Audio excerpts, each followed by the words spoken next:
Maraming fans nga ngayon ang nagdiriwang, especially the fans of SB19 dahil sa bagong Best Asian Pop Music Performance category sa Grammys. Posibleng magbukas ito ng pinto para sa mga P-pop, especially sa SB19 at sa ilang pang kilalang P-pop sa bansa. Isang malaking balita ang yumanig sa global music industry matapos i-anunsyo ng Recording Academy ang pagdaragdag ng Best Asian Pop Music Performance bilang bagong kategorya para sa ika-69 na Grammy Awards sa 2027. Ito ang kauna-unahang pagkakataon na magkakaroon ng dedikadong Grammy category para sa Asian Pop Music.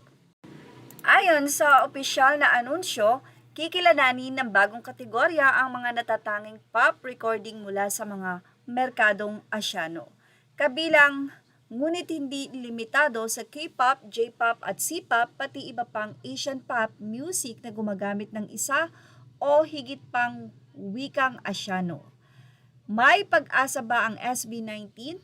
Bagamat wala pang inilalabas na listahan ng mga nominado, agad na pinag-uusapan ng mga tagahanga ang posibilidad na mapasama ang SB19 sa mga maaaring makonsidera para sa bagong Grammy category. Mahalagang tandaan na hindi automatikong nominado ang sinumang artist. May proseso ng pagsusumite at pagboto na pinangungunahan ng mga miyembro ng Recording Academy. Gayunpaman, dahil sa lumalawak na international na presensya ng SB19, kabilang ang kanilang mga nalalapit na pagtatanghal sa mga pangunahing music festival tulad ng Lollapalooza at Summer Sonic, maraming fans ang naniniwalang mas lumalakas ang kanilang visibility sa global music scene.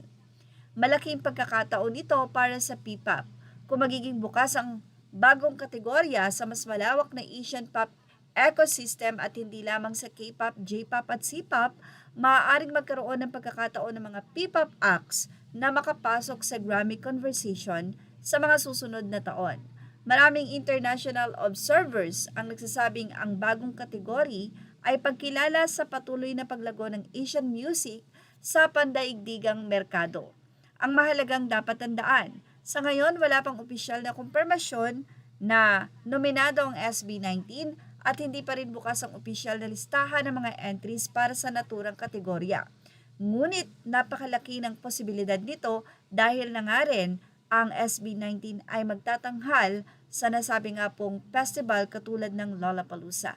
Kaya naman para sa 18 ay marami na nga po sa kanila ang nag-aabang at ready nang makipagpuksaan kung sakali ngang ito ay mangyayari. Well, ano ang masasay niyo about dito? Ilagay na ang inyong opinion sa ating comment section. Images are all credit to the rightful owners. Thank you for watching Showbiz Now.